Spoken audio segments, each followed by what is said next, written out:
കായികമേളയിൽ നിന്ന് 2 സ്കൂളുകളെ വിലക്കിയ തീരുമാനം നീക്കാൻ നടപടി. വിദ്യാഭ്യാസ മന്ത്രി വി ശിവൻകുട്ടിയുടേതാണ് തീരുമാനം. വേദിയിൽ പ്രതിഷേധിച്ച മാർ ബേസിൽ നാവാമുകുന്ദ സ്കൂളുകൾക്കായിരുന്നു വിലക്ക്. കുട്ടികൾക്ക് ബുദ്ധിമുട്ടുണ്ടാക്കാത്ത വിധം വിലക്ക് നീക്കം ചെയ്യുമെന്നാണ് മന്ത്രി മാധ്യമങ്ങളോട് പറഞ്ഞത്. ശ്രീനന്ദ ചേരുന്നു. ശ്രീനന്ദ, വിശദാംശങ്ങൾ.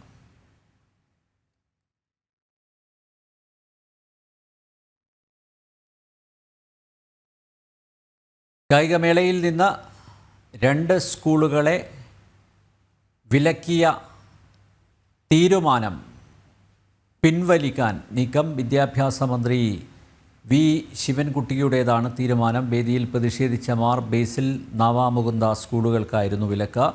കുട്ടികൾക്ക് ബുദ്ധിമുട്ട് ഉണ്ടാക്കാത്ത വിധം വിലക്ക് നീക്കം ചെയ്യുമെന്ന് മന്ത്രി വി ശിവൻകുട്ടി മാധ്യമങ്ങളോട് പറഞ്ഞു. ശ്രീനന്ദ ചേരുന്നു. ശ്രീനന്ദ, വിശദാംശങ്ങൾ.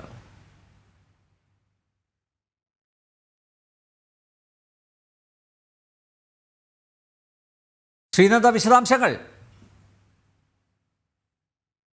അനിൽ നമ്പ്യാർ, വിദ്യാഭ്യാസ മന്ത്രി ശിവൻകുട്ടി പറഞ്ഞിരിക്കുന്നത് വിലക്ക് നീക്കം ചെയ്യാനുള്ള നടപടികൾ സ്വീകരിക്കും. ഉടനെ തന്നെ അതിന് വേണ്ടിയിട്ടുള്ള മാർഗനിർദ്ദേശങ്ങളും നടപടികളും സ്വീകരിക്കും.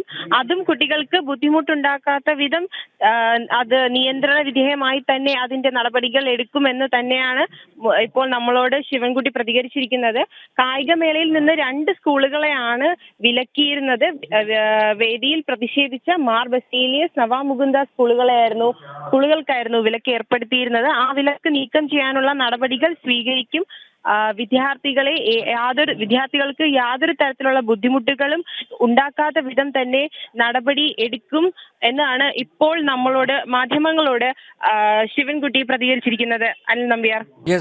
സംസ്ഥാന സ്കൂൾ കായികമേളയിൽ പ്രതിഷേധിച്ച 2 സ്കൂളുകളെ വിലക്കിയ തീരുമാനം പിൻവലിക്കും എന്നാണ് വിദ്യാഭ്യാസ മന്ത്രി വി ശിവൻകുട്ടി ഇപ്പോൾ അറിയിച്ചിരിക്കുന്നത്. ശ്രീനന്ദയാണ് വിവരങ്ങൾ നൽകിയത്.